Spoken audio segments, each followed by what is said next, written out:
আমার বাবা একজন হাই স্কুলের প্রধান শিক্ষক এবং একজন এক্সামিনার হওয়াতে প্রতি বছর বোর্ড প্রশ্ন বোর্ড পেপার আমাদের বাসায় আসতো এবং সেখানের মার্কিং গুলা সেখানে কিভাবে স্টুডেন্টরা বেশি নাম্বার পাচ্ছে কম নাম্বার পাচ্ছে এই জিনিসগুলা আমি খুব কাছ থেকে দেখেছি।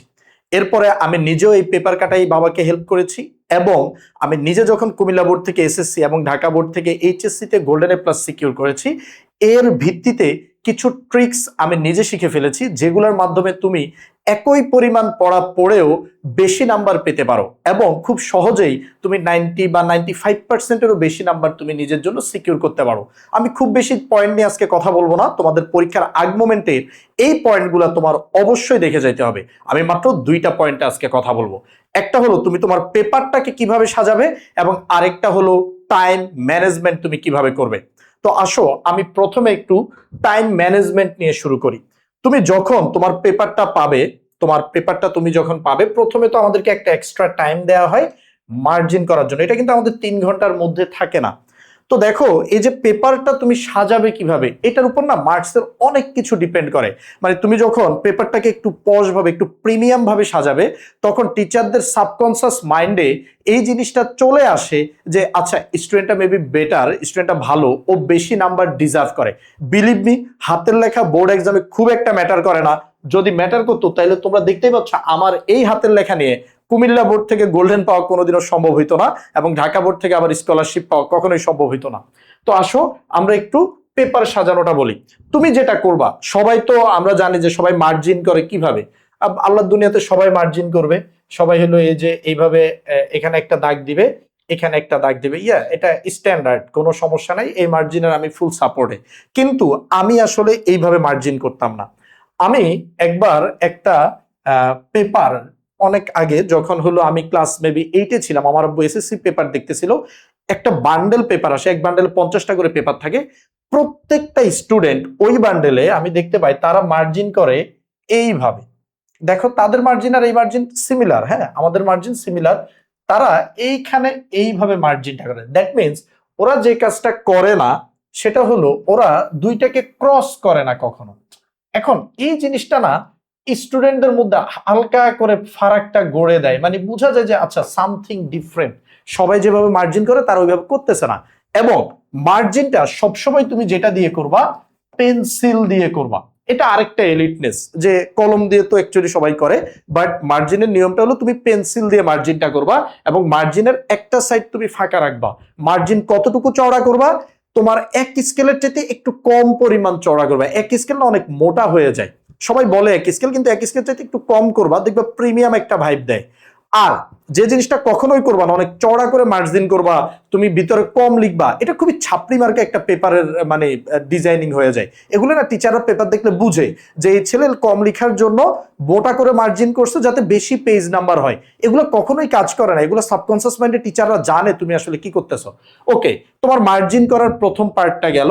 এবার যখন তুমি লিখবা 1 নং প্রশ্নের উত্তর বা 2 নং প্রশ্নের উত্তর, সিম্পলি ওরা যেটা করতো, এই যে তোমার এখানে তো মার্জিন আছে, আমি প্রত্যেকটা পেপারে আমি দেখছি ওদের প্রত্যেকটা পেপারে এইখানে চিকন করে একটা দাগ দিয়ে, চিকন করে একটা দাগ দেয়া এবং এই দাগের মধ্যে নীল রঙের কলম দিয়ে। মনে রাখবা তুমি এখানে শুধুমাত্র কালো এবং নীল কালার ইউজ করতে পারবা তোমার পেপারের মধ্যে, অন্য কোনো কালার তুমি ইউজ করতে পারবা না।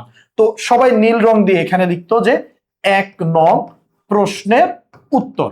এখন দেখো এখানে না করা লাগতেছে ঢেউ ঢেউ ডিজাইন, না করা লাগতেছে ফুল পাখি ঘর বাড়ির ছবি, কিচ্ছু করা লাগবে না, তুমি জাস্ট এই জায়গাটা।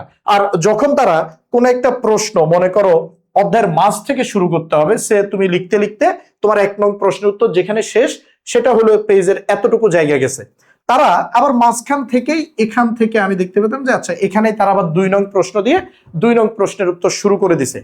এই জিনিসটা আমি ওইখান থেকে শিখি এবং আমি আমার জেএসসি, আমার এসএসসি, আমার এইচএসসি 3টা বোর্ড এক্সাম, ইভেন আমি আমার ভার্সিটি লাইফেও আমি এভাবে মার্জিন এবং এভাবে প্রশ্নের উত্তর লিখছি, যেটাতে আমার টাইম অনেক কম লাগতো এবং পেপারটা অলওয়েজ দেখতে একটা প্রিমিয়াম এবং ক্লিন একটা ইউআই মানে ইউজার ইন্টারফেস, বা আমি যেটা বলি টিচারদের জন্য একটা সুন্দর ইন্টারফেস ক্রিয়েট করতো। আচ্ছা এটা গেল মার্জিনের ব্যাপার স্যাপার। তারপরে তোমরা ক খ কিভাবে লিখবা। দেখো বোর্ডের পেপার যারা দেখছো তারা জানো একজন টিচার বোর্ডে মার্কিং করাটা তার শেষ কাজ হয় না। তারপর উনি আবার তুমি কত নাম্বার প্রশ্নে কত কত পেয়েছো এটা না পেপারের উপর তুলতে হয়। যেমন তুমি 1 নাম্বার প্রশ্নের কতে যদি 1, খতে যদি 2, গতে যদি 3 আর ঘতে যদি 3 পাও, তাহলে উনি কিন্তু আবার পেপারের একদম টপ কভারে এসে এই যে 1 নং প্রশ্নে 1 যোগ 2 যোগ 3 যোগ 3 এইভাবে লিখতে হয়। এবং এই কাজটা সবচেয়ে বিরক্তিকর একটা কাজ একজন শিক্ষকের জন্য, খুব হ্যাসেলজনক। তো এই কাজটা তুমি যদি টিচারকে হেল্প করো তোমার এই নাম্বারটা তোলায়, তুমি তো নাম্বার দিয়ে তুলবা না সেটা বলতেছি না, কিন্তু তুমি যদি এমন ক্লিন রাখো যে টিচার খুব ইজিলি বুঝতে পারে তুমি কোন নাম্বারে কত পাইছো, তাহলে কিন্তু টিচারের জন্য যখন পেপার দেখে ইজি হবে, তোমার নাম্বার অটো বেড়ে যাবে। তো এই ক্ষেত্রে তুমি কি করবা, তুমি সবসময় মার্কিং করবা ক বাই 1, এখানে লিখলা, তারপরে খ বাই 1, মানে তুমি প্রত্যেক প্রশ্ন, তারপর ধরো এটা 2 নং প্রশ্নের উত্তর, তাহলে ক বাই 2, ঠিক আছে? এগুলো জাস্ট গোল করে দিলেই হবে, এগুলো তার অত ডিজাইনের দরকার নেই, খ বাই 2। তাহলে দেখো টিচার খুব ইজিলি বুঝে যায় যে তোমার খ নাম্বার এটা কোন, কত নাম্বার প্রশ্নের উত্তর। উনি যখন অন্য পেজে চলে যায় তখন উনি দেখতে পাচ্ছে যে আচ্ছা গ বাই 2, মানে 2 নাম্বার প্রশ্নের গ তুমি লিখতেছো। তুমি সিরিয়াল ব্রেক করলো, টিচার এতে খুব বেশি আর বিরক্ত হবেন না। সো তোমার এই জিনিসগুলা তুমি যে একটা সচেতন স্টুডেন্ট এটা প্রুফ করবে। সো দেখা যায় কি একটা স্টুডেন্ট সেম লেভেলের পড়া পড়ে যত মার্ক পায়, আরেকটা স্টুডেন্ট সেম লেভেলের পড়াশোনা করছে, সেম মার্ক না পেয়ে 10 থেকে 15% নাম্বার বেশি পায়। কেন পাই? এই এক্সাম স্ট্র্যাটেজিগুলোর কারণে, পেপারকে সাজানোর কারণে। এবার একটা জিনিস খেয়াল রাখো, দেখো আমরা পেপারে যখন লিখি, হ্যাঁ, ওই হাতের লেখা আমি বারবার বলতেছি ডাজন্ট ম্যাটার, খুব বেশি ম্যাটার করে না। বাংলায় হয়তো কিছুটা ম্যাটার করতে পারে, হ্যাঁ, তাও আমার হাতের লেখা এটা দিয়ে আমি বাংলাতে 3বারই A+ নিয়ে আসি। সো বাংলাতেও খুব একটা ম্যাটার করে না। তোমাকে স্ট্র্যাটেজি এন্ড টাইমিংটা বুঝতে হবে। সবচেয়ে বেশি তোমার যেটা প্রয়োজন, তোমার হাতের লেখা সুন্দর তুমি চাইলেই করতে পারবা না, কিন্তু হাতের লেখা চাইলে তুমি ক্লিন করতে পারবা, পরিষ্কার থাকবে, এক লাইনের উপর একটা লাইন উঠে যাবে না, একটা অক্ষর উপর একটা অক্ষর উঠে যাবে না। কোনো কাটা ছেঁড়া হইলে তুমি এমনে এমনে এমনে এমনে কাটবা না, তুমি সেটাকে এক দাগ এক টান দিয়ে কেটে ফেলবা, ঠিক আছে? তো এই ক্লিন জিনিসটা রাখবা।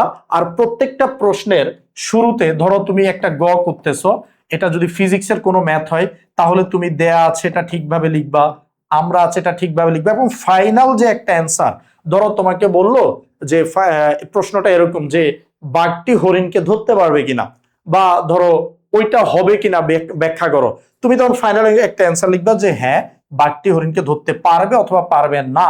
এই যে ফাইনাল সিদ্ধান্ত দেয়াটা, এটা মাস্ট মাস্ট মাস্ট। বাংলার ক্ষেত্রে সাদৃশ্য নাকি বৈসাদৃশ্যপূর্ণ, লাস্টের এন্ডিং লাইনটা উদ্দীপক এবং অমুক গল্পের অমুক চরিত্র সাদৃশ্যপূর্ণ, শেষের এই এন্ডিংটা খুব ক্লিন ভাবে দিবা। এবার আসো তোমাদের আরেকটা প্রশ্ন থাকে, ভাইয়া কোনটা কত পেজ লিখবো? একটা সত্যি কথা বলি, আমি আমার জীবন জুড়ে আমি যে জিনিস কখনোই বাইরে পরীক্ষার হল থেকে বেরোয় বলতাম না আমি রচনা কত পাতা লিখছি। কেন আমি বলতাম না? কারণ আমি বের হওয়ার পর দেখতাম যে অমুক 20 পাতা, আরেকজন 25 পাতা, আরেকজন 30, মানে আমি ভিতরে ভিতরে বয়স আমি তো মাত্র 12 পাতা লিখছি। আবার কোনোদিনও না রচনা 12 পাতা 13 পাতা 15 পাতা ক্রস করতো না। বাট এভরি টাইম আমি যেটা করতাম যে আমার মার্কগুলা অনেক বেটার আসতো। এখন দেখো তুমি রচনা কি করবে, আমি এক্সাক্ট যে তোমাদের রচনা নিয়ে কথা বলবো সে ব্যাপারটা না, তুমি সৃজনশীল কতটুকু লিখবা, সাইজ কি অ্যাকচুয়ালি ম্যাটার করে কিনা, আসলে খুব একটা ম্যাটার করে না, স্ট্যান্ডার্ড সাইজ ম্যাটার করে। তুমি যদি একটু খেয়াল করো, দেখো আমাদের যখন পেপারের মধ্যে তোমার মার্জিন করা শেষ, ধরো আমি পেপারের মধ্যে মার্জিন করে দিচ্ছি, যে যেভাবে বললাম যে ওকে আমরা হলো পেন্সিল দিয়ে মার্জিন করবো এবং একটু এলিট ফিল করানোর জন্য আমরা এক সাইড ফাঁকা রাখবো। তো রাখার পরে তুমি যখন লিখলা যে এখানে এখানে কি লিখবা, এখানে লিখবা হলো আমাদের ওই যে 1 নং প্রশ্নের উত্তর বা 2 নং প্রশ্নের উত্তর যেটা লেখা সেটা তুমি লিখলা। তারপরে তুমি লিখলা যে ক বাই 1, এখানে ভাইয়া ক এর অ্যান্সারটা বেসিক্যালি এক লাইনে শেষ হয়ে যায়। তারপরে এখানে হলো খ, খ বাই 1, খ এর অ্যান্সারটা আমাদের বাকি এই যে হাফ পেজের একটু বেশি জায়গা, এখানের মধ্যেই খটা শেষ করে দিবা, এর বেশি কখনোই দরকার হয় না। কখনোই লাইন অনেক ফাঁকা রাখবা না, বড় বড় করে পেজ ভরবা না, একটা স্ট্যান্ডার্ড সাইজে লিখে যাবা, তোমার যতটুক লিখ হয় একটু ক্যানাফ। মনে রাখবা গুরুত্বপূর্ণ ডেটা 1 পেজই যথেষ্ট যে কোনো গ বা ঘ এর জন্য। তারপর তুমি যখন গতে যাবা, গতে গিয়ে তুমি অবশ্যই কি করবা, গটা আমার বেসিক্যালি যেটা হইতো, হ্যাঁ গ বাই 3, আমি অনেক দ্রুত কখনোই লিখতাম না, সরি গ বাই 1, 1 নম্বরে আছি আমরা, আমার কখনোই আমি অনেক ফাস্ট লিখতে যাইতাম না, যেহেতু লেখা খারাপ, লেখাটা এলোমেলো হয়ে যেত। আমি সবসময় একটা মিডিয়াম গতিতে যাইতাম। আমি টাইম ম্যানেজমেন্ট নিয়ে তোমাদের সাথে অবশ্যই কথা বলবো একটু পরে। আমি এটা হলো এক পাতা লিখতাম। হ্যাঁ, আমার গ এক পাতা, কখনো এক পাতার চাইতে কমে শেষ হয়ে যেত। এবং ঘটা আমার এক পাতা পুরাপুরি ভরতো। সামটাইমস এক পাতা আরেক পাতার অর্ধেক বা এটা প্রশ্ন বুঝে যে কোন প্রশ্নে আসলে কতটুকু যাবে। একইভাবে আমাদের টাইমে প্যারাগ্রাফ ছিল, আমাদের টাইমে ভাব সম্প্রসারণ ছিল। ওই যে টাইপের প্রশ্নই হোক না কেন, আমি কখনো এক্সট্রা ডেটা, অপ্রয়োজনীয় ডেটা দিয়ে আমি ভরে দেওয়ার চিন্তায় থাকতাম না। আমি গুরুত্বপূর্ণ জিনিসগুলাই প্লেস যথেষ্ট পরিমাণ লিখতাম, যাতে করে নাম্বারটা খুব ভালো চলে আসতো। যারা আমি দেখছি গাদা গাদা পেজ লিখছে, প্রয়োজনে অপ্রয়োজনে শুধু পয়েন্টস লিখে গেছে, তাদের বেশিরভাগ স্টুডেন্টই এ প্লাস মিস করছে। তো তুমি যদি আমার সালগুলো দেখো, আমি 2017 সালে এসএসসি দিছি, আজ থেকে প্রায় 9 বছর আগে। তখন কিন্তু এ প্লাসের সংখ্যা এখনকার মতো ভুরি ভুরি ছিল না। পুরো কুমিল্লা বোর্ড থেকে এ প্লাস পেয়েছিল মাত্র 4000 স্টুডেন্ট। ঠিক আছে, তো বুঝতেই পারতেছো তখনকার জিনিসগুলো অনেক বেশি অ্যাকুরেসি মেনটেন করা লাগতো। এবার আসো একটু টাইম ম্যানেজমেন্ট নিয়ে বলি। আমি বলছিলাম যে আমি একটা দুইটা পয়েন্টে বলবো। একটা পয়েন্ট আমাদের ছিল কিভাবে তুমি সাজাবা, এবং দ্বিতীয় পয়েন্টটা হলো আমাদের টাইম ম্যানেজমেন্ট। টাইম ম্যানেজমেন্টের ব্যাপারটা কি, সায়েন্সের যে সাবজেক্টগুলো, ফার্স্ট অফ অল সায়েন্সের সাবজেক্ট, এগুলাই টাইম ম্যানেজমেন্ট নিয়ে অত প্যারা খাওয়া লাগে না। যত টাইম দেয়, হ্যাঁ তোমাদের তো এখন হলো 4টা সিকিউ লিখতে হবে, তারপরে 5টা এসএ কিউ লিখতে হবে। এসএ কিউটা খুবই সাবধানে লিখবা, কারণ এসএ কিউ অনেকের জন্যই মানে এ প্লাস না পাওয়ার কারণ হয়ে যাবে। কেন বলি, কারণ তুমি যদি একটা সিকিউ লিখতা, তুমি 8-9 এভারেজে পেয়ে যাইতা। কিন্তু এসএ কিউ 5টাতে দেখা যায় টিচাররা ওই এভারেজে 1 করে নাম্বার দেয়, বা সর্বোচ্চ 1-2টাতে 2 দেয়। সেক্ষেত্রে 6-7-এর বেশি নাম্বার আসতে চায় না।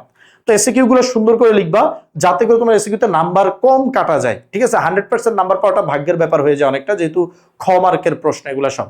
তো যাই হোক, তো সায়েন্সের টাইম নিয়ে তুমি প্যারা খাবে না। তুমি প্রথম 4টা সিকিউ অ্যান্সার করে ফেলো, তারপর এসএ কিউ গুলো সুন্দর করে অ্যান্সার করো, অথবা এসএ কিউ করে ফেলো, সিকিউ গুলো অ্যান্সার করো। টাইম নিয়ে প্যারাটা তুমি কোথায় খাবা?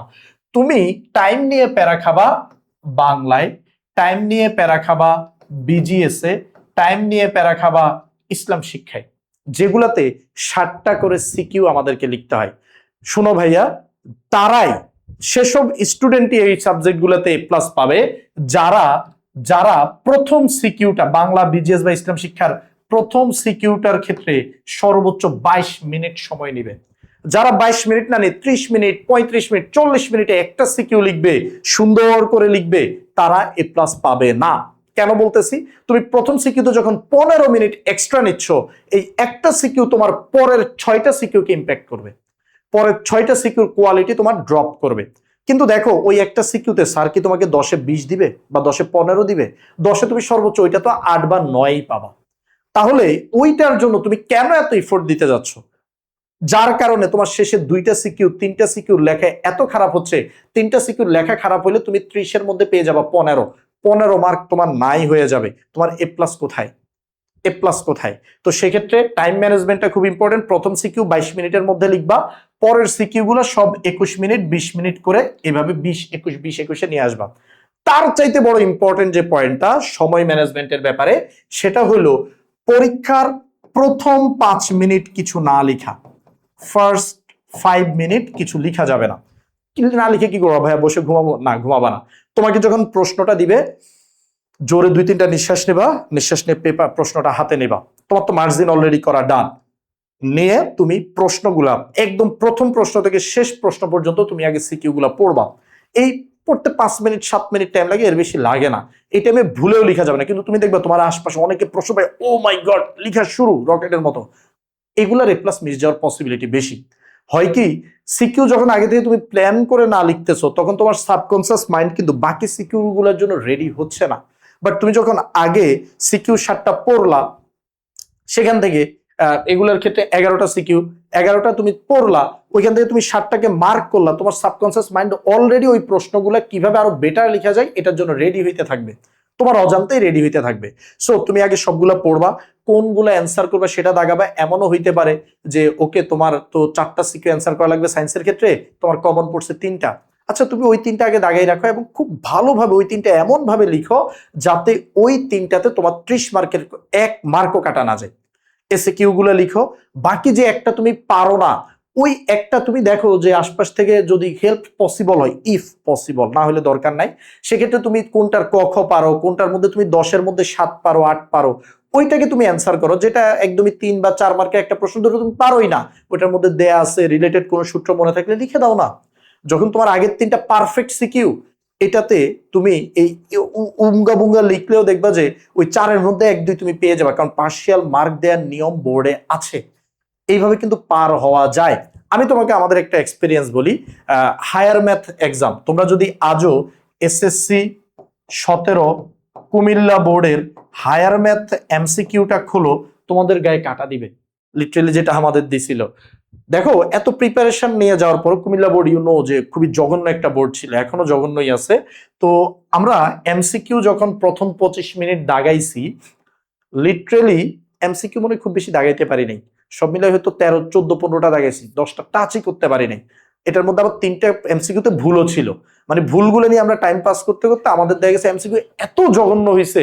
আমি আমাদের যে সেকেন্ড বয় ছিল আমার পিছনে যে বসতো, ও চুয়েট থেকে ত্রিপলি পড়ে গ্রাজুয়েটেড অলরেডি।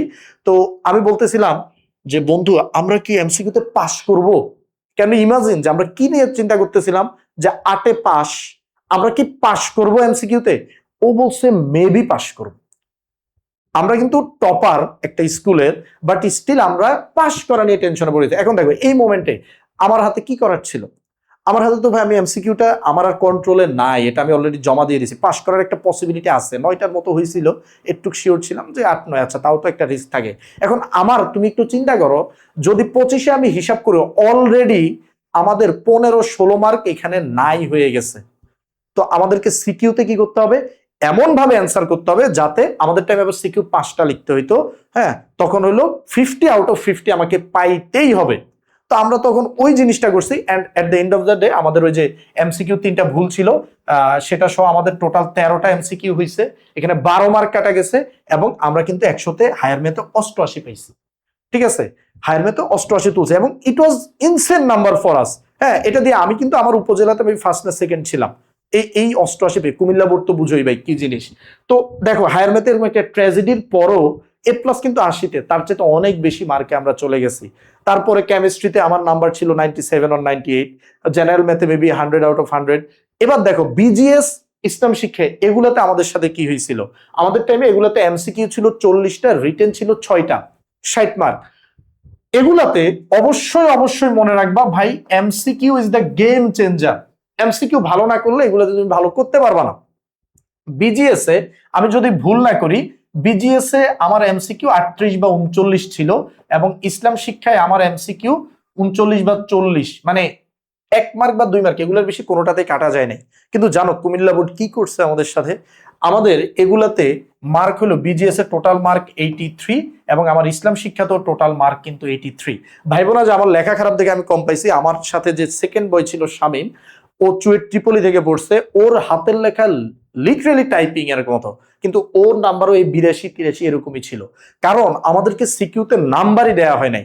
এখন তুমি ভাবো আমার যদি এমসিকিউতে নাম্বার তখন এই 40-এর মধ্যে যদি এটা 35-এর নিচে চলে আসতো, আমার কিন্তু 2টা সাবজেক্টে এ প্লাস চলে যেত। সো এই কারণে দেখো তুমি যখন এমসিকিউ সিকিউ 2টার প্রতি সিরিয়াস থাকবা, তখন তোমার নাম্বার এমনিই আসবে। যারা কুমিল্লা বোর্ডে আসো এখন মনে হয় অতটা টাফ করে না, আমাদের টাইমে যতটা টাফ হইতো, বাট স্টিল এখনকার নতুন কারিকুলাম, নতুন শিক্ষামন্ত্রী, সবকিছুই নতুন। সো এই ক্ষেত্রে তোমরা একটু অবশ্যই সাবধান থাকবা। আর বাংলার ক্ষেত্রে কি বললাম, ওই যে টাইম ম্যানেজমেন্ট করে, বিজিএস এর ক্ষেত্রে টাইম ম্যানেজমেন্ট করে, ইসলাম শিক্ষার টাইম ম্যানেজমেন্ট করে লিখবা। সায়েন্সের সাবজেক্টগুলোর ক্ষেত্রে টাইম ম্যানেজমেন্টের আহামরি প্রয়োজন নাই, তবে এমন কোন প্রশ্ন ওই যে না পড়ে উত্তর করা শুরু করো না যেটা তুমি শেষ করতে পারবা না, শেষ করতে না পারলে আবার কাটবা, আবার আরেকটা লিখবা, এইসব করলে তোমার টাইম মানে শেষ। এইসব ভন্ডামি করো না। আরেকটা ট্রিক্স একটু শিখাই দেই, এটা পরীক্ষার হলে লাইফ সেভিং। সে তুমি একটা সিকিউ অ্যান্সার করা শুরু করছো, এই সিকিউর ক অ্যান্সার করছো, খ অ্যান্সার করছো, গ অ্যান্সার করছো, ঘ অ্যান্সার করতে গিয়ে দেখলা তুমি হাফ করার পরে এটা মিলতেছে না, তুমি আর কোনো ব্যাপার, এটা হইতে পারে সায়েন্সের, যেহেতু প্রথমে দেখেই বোঝা যায় না এটার মধ্যে কোথায় প্যাচ আছে। এই ক্ষেত্রে তুমি কি করবা? এই ক্ষেত্রে তোমাকে বলি ভাইয়া, এই ক্ষেত্রে তুমি যেটা করবা যে তুমি এই সিকিউটাকে, অনেকে করে সাথে সাথে কেটে দেয়, কেটে আরেকটা লিখে, ডোন্ট ডু দিস। এই যে গ, যেটা তুমি মিলাইতে পারো না, ওইটার জন্য পেজের যে অংশটুকু বাকি আছে এই অংশটুকু ছেড়ে দাও, কিছু জায়গা ছেড়ে এটাকে না কেটে তুমি নতুন একটা অ্যান্সার করা শুরু করো। নতুন একটা অ্যান্সার, তোমার হাতে টাইম থাকার কথা, টাইম না থাকলেও তুমি যেটা বেটার পারো অল্প টাইমের মধ্যে ওইটা অ্যান্সার করা শুরু করে দাও। ওইটা যখন তুমি দেখবে যে আচ্ছা তুমি ক, খ, গ, ঘ তুমি কমপ্লিট সুন্দরভাবে অ্যান্সার করতে পারছো, তখনই তুমি এসে আগেরটাকে এক টানে কেটে দাও। আচ্ছা যদি না কাটি তাহলে কি হবে? কিচ্ছু হবে না। তুমি যদি 4টা সিকিউর জায়গায় 5টা সিকিউ অ্যান্সার করে আসো, কিচ্ছু হবে না। কেন হবে না বলি? বোর্ডের নিয়মটা কি? অনেকে বোর্ডের নিয়মটাকে ভুলভাবে ব্যাখ্যা করে। অনেকে বলে শেষের সিকিউটা কেটে দিবে। না, বোর্ডের নিয়ম হলো তুমি যদি বেশি প্রশ্ন অ্যান্সার করো, যেটাই তোমার নাম্বার কম সেটা কেটে দেওয়া হবে। এখন স্বাভাবিকভাবে দেখো, এটা যদি তুমি পারফেক্টলি লিখো, এটাতে হয়তো তুমি 10-এ 10 পাইলা বা 9 পাইলা, আর এটা যেহেতু তুমি ঘ মিলাইতে পারো নাই, এটাতে তুমি কত পাবা? এটা তুমি 7 পাবা, অথবা তোমাকে যদি এখানে পার্সিয়ালি নাম্বার দেয়ও সেক্ষেত্রে তুমি হয়তো 6-7ই পাবা, কারণ ওই কাটাকাটি গেলে, বা 8ই পাইলা। তো সেক্ষেত্রে তোমার কোনটা কাটবে? যেটার মধ্যে নাম্বার কম এটা অটো বোর্ড টিচাররাই কেটে দিবে, তোমাকে কাটার প্রয়োজন হবে না। ঠিক আছে, এই ব্যাপারগুলো মাথায় রেখো। আর আরেকটা জিনিস বলে আমি ভিডিওটা শেষ করে দিচ্ছি, সেটা হলো অনেকে প্রচন্ড লেভেলের প্যানিকড থাকো। কি নিয়ে প্যানিকড? যে ভাই আমি রোল রেজিস্ট্রেশন ঠিকভাবে লিখছি কিনা, রোল রেজিস্ট্রেশন ঠিকভাবে লিখছি না। একটা সত্য কথা বলি, এগুলো দিয়ে না অনলাইনে অনেকে তোমাদেরকে এত বেশি পেনে ফেলে, এত বেশি ভয় দেখায়, ফালতু একটা সিস্টেম। কিচ্ছু না, এগুলো না কিচ্ছু হয় না। মানে আমি তোমাকে বলি, তুমি যদি ভুলও লিখো না, তুমি চাইলেও ভুল লিখে আসতে পারবা না। কেন ভুল লিখে আসতে পারবা না? তোমার এই পেপারটা লিখার পরে তোমার রুমে যিনি ইনভিজিলেটর থাকে, পরীক্ষার পরিদর্শক থাকেন, উনি নিজে এগুলা চেক করে সাইন দেয়া ওনার দায়িত্ব। উনি এগুলা চেক করে তারপর তোমার এখানে সাইন করবে।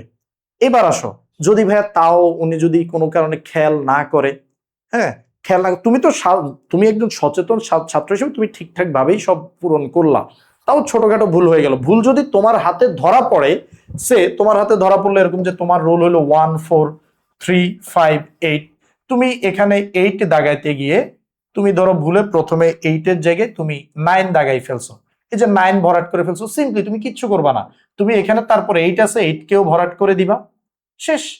8ও ভরাট করা 9ও ভরাট করা, কোনো সমস্যা নাই, কারণ তোমার রোল নাম্বার ব্যাকআপ হিসেবে আছে। আবার রোল নাম্বারে ভুল হলে রেজিস্ট্রেশনটা ব্যাকআপ হিসেবে আছে। এরপর দেখো তোমার পেপার কি তুমি ভাবো র্যান্ডমলি পেপারকে এইভাবে মুড়ি চানাচুরের মতো মিশায় তারপর পাঠানো হয়? না রে ভাই, তোমরা যে রুমে আছো না, সবার পেপার সবসময় সিরিয়ালি নেওয়া হয়, সিরিয়ালি নেওয়া হয় সবসময়, এটা মাথায় রাখবা। সিরিয়ালি নিয়ে এই পেপারগুলোকে হল থেকে যাওয়ার পরে আবার সবগুলোকে চেক করায়, সবগুলা রোল সিরিয়ালি আছে কিনা, সবগুলা রেজিস্ট্রেশন সিরিয়ালি আছে কিনা। তো ওইখানেও যদি তুমি ভুল করো, ওইখানে আবার ধরা পড়বে। এরপর কি করা হয়, এই পেপারগুলো যখন পাঠানো হয়, এগুলো থেকে সিরিয়ালি আবার হলো সবগুলোর মাথা কেটে ফেলা হয়। এইখানে তোমার আইডেন্টিটি ভ্যানিশ হয়ে গেল। কিন্তু দেখো স্টিল তোমার বান্ডেলটা তোমার বন্ধুদের সাথেই থাকবে, তোমার স্কুল যেখানে সেই বান্ডেলের সাথেই তোমার পেপারটা আছে। এবার ধরো যখন রেজাল্ট মেক করতেছে কোনো কারণে তোমার পেপারটার মধ্যে এখন পর্যন্ত দেখো 2-3 বার চেকের পরেও ধরো তোমার এটা ভুল হয়ে গেল, যে তুমি 8-এর জায়গায় 9 দাগাইছো, তুমি 8 এটা ভরাটও করো নাই, তুমি দেখো নাই, কেউ দেখে নাই, তাও কি হবে জানো? কিচ্ছু হবে না, কোনো সমস্যা নাই। তোমার এটা যখন মেশিনে সিগন্যাল দিবে আচ্ছা এটা ইনভ্যালিড, এটা পাওয়া যাচ্ছে না, তখন এগুলাকে আলাদা করা হয়, যে কয়েকটা ইনভ্যালিড আসে, খুব বেশি আসে না। ইনভ্যালিড আসলো, তারপর দেখা যায় যে আচ্ছা এইখানে এতগুলো রোল নাম্বার সব সিরিয়ালে আছে, ধরো যে 58 58 57 56 50 সব সিরিয়াল আছে, 58 নাম্বার নাই, 59 আছে 60 আছে, স্যাররা কি বুঝবে না যে এটা আসলে কত নাম্বার পেপার? আবার তো রেজিস্ট্রেশন নাম্বার ব্যাকআপে আছে। সো এইটা নিয়ে প্যানিকড হয়েও না, প্যানিকড হইলেই ভুল হয়, এছাড়া ভুল হয় না। সো তোমাদের জন্য শুভকামনা থাকবে। এসএসসি পরীক্ষা মনে হবে অনেক কঠিন, আসলে অত কঠিন না, যদি একটু সাবধানতার সহিত দাও। তো আশা করি তোমরা সবাই যতটুকু প্রিপারেশন আছে 100% ইফিসিয়েন্সি দিয়ে পরীক্ষাটা দাও, তাহলে তোমাদের নাম্বার অনেক অনেক ভালো আসবে ইনশাল্লাহ। সবার সাথে দেখা হবে পরবর্তী কোনো ভিডিও নিয়ে।